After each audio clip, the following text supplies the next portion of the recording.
2,000 paratroopers of the 82nd Airborne Division, I am proud to narrate through your live demonstration a precision freefall parachuting as performed by the All-American Freefall Team. The All-American Freefall Team is the official representative of the famed 82nd Airborne Division, both of which are located at the home of the Airborne, Fort Bragg, North Carolina. At this very moment, members of the All-American Freefall Team are circling high overhead in a UH-1H Huey helicopter of an altitude of 6,000 feet. The All-American Freefall Team was started in August 1917. It was noticed that all soldiers were from all 50 states, hence the name All-Americans. On August 15, 1942, the division took wings as the 82nd Airborne Division, and since that time, the division has seen action in World War II, the Dominican Republic, Vietnam, Grenada, Panama, and the Persian Gulf. Because of its rich history and the outstanding service to the nation, the 82nd Airborne Division is known as America's Guard of Honor. Every member of the All-American Freefall Team is a full-time soldier and is assigned to one of the many units of the division. We are all volunteers, and we sacrifice much of our own time to train for today's performance. To be accepted on a team, each member must have an outstanding military record and the advanced parachuting skills required for this type of duty in today's Army. The trails of smoke you will see coming from each of the jumpers is so that you, the audience, are able to view each jumper while they maneuver in free fall. The smoke comes from two canisters secured to a metal bracket that is attached to the left foot of each jumper and is ignited shortly after stepping off the jump platform by pulling a lanyard that is attached to the firing mechanism.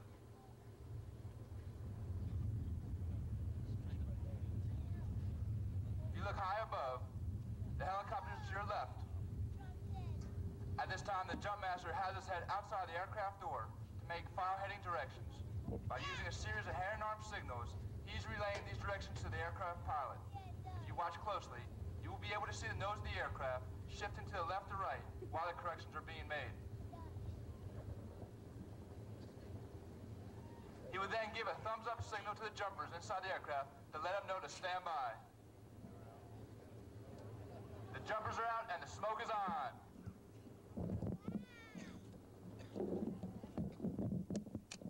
The two jumpers today will perform a baton pass. They will slowly close the gap between them in order to exchange a ceremonial baton. The jumpers will link together and stay at length for a few seconds, position their bodies in order to create a barber pole in the sky. They will break away and deploy their canopies for today's demonstration. The parachutes used by the All-American Freefall Team are flexible wing gliders. They have a forward rate speed of 22 miles per hour. To control the parachutes, they have a set of control lines. To turn left, the jumper pulls down the left control line, and to turn right, the jumper pulls down the right control line.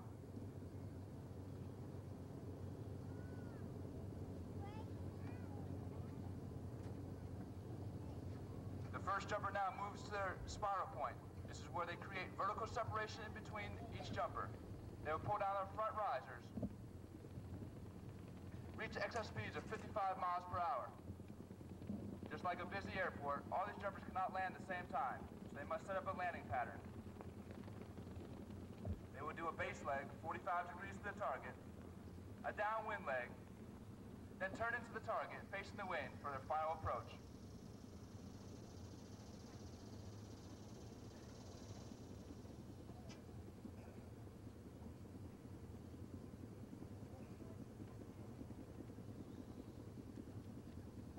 It takes a great deal of concentration to land in double A's in our center of our target. Watch for the minor corrections the jumper makes to obtain a dead center landing.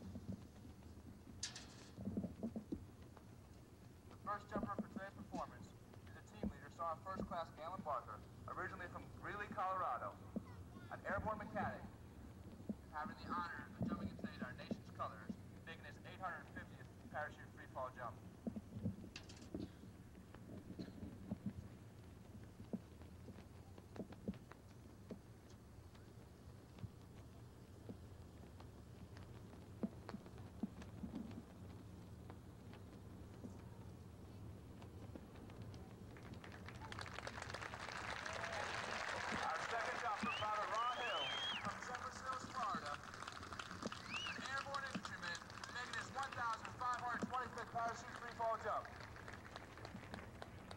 ribbon and the transportation flag.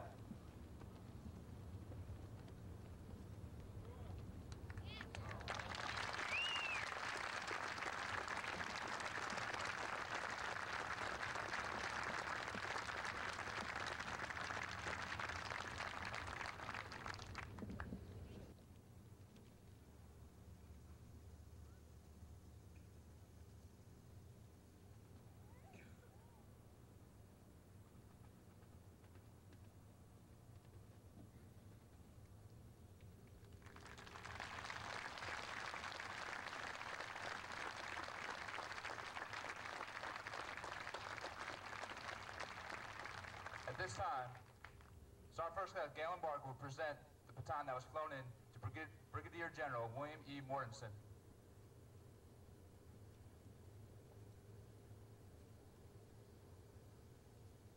Private Ron Hill will present the baton to U.S. Army Transportation Command Sergeant Major Shepard.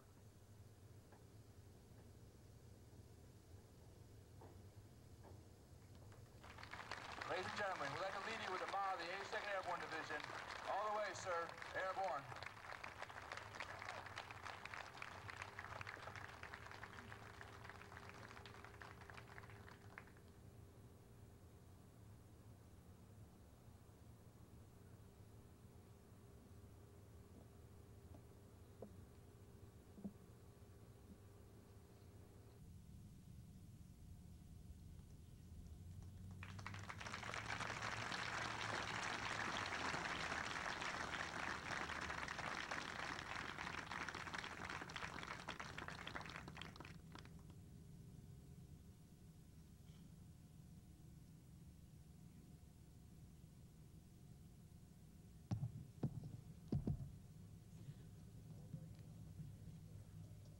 Distinguished visitors, ladies and gentlemen, good morning, and welcome to the 14th Annual Transportation Corps Regimental Review.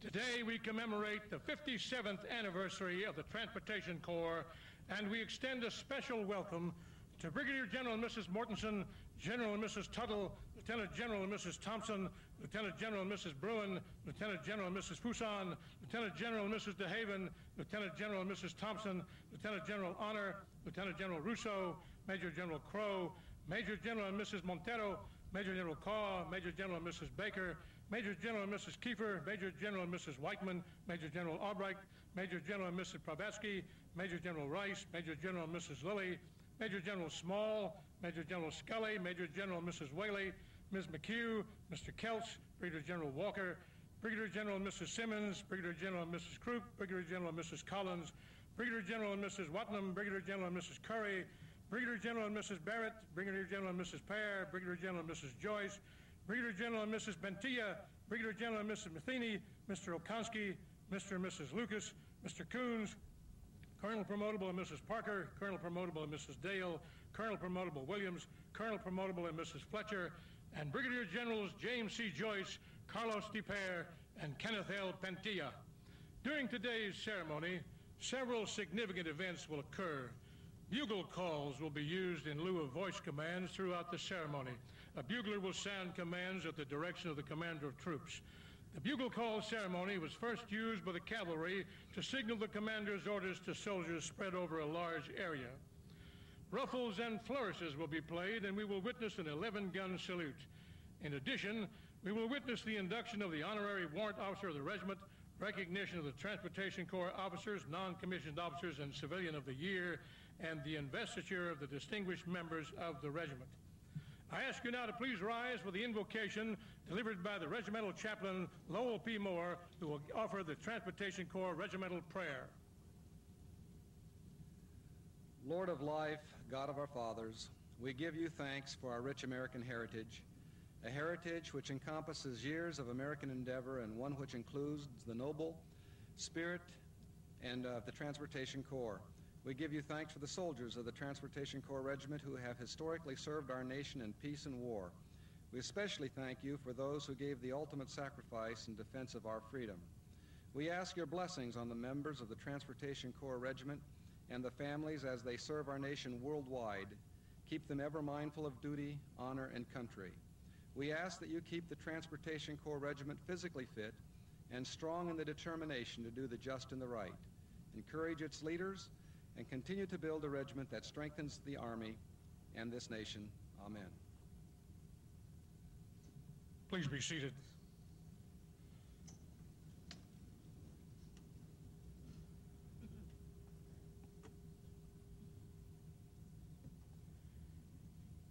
The Regimental Review is a significant event in the history of the regiment and the Transportation Corps. The Transportation Corps Regiment was activated by the Secretary of the Army, the Honorable John O. Marsh, Jr., on this field 31 July 1986. Today, as we celebrate that activation, we also celebrate the 57th anniversary of the Transportation Corps.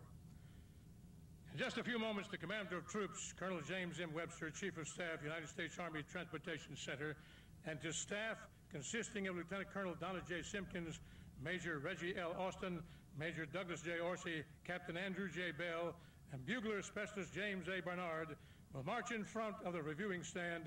The bugler will sound attention, the band will sound adjutant's call, and the ceremony will begin.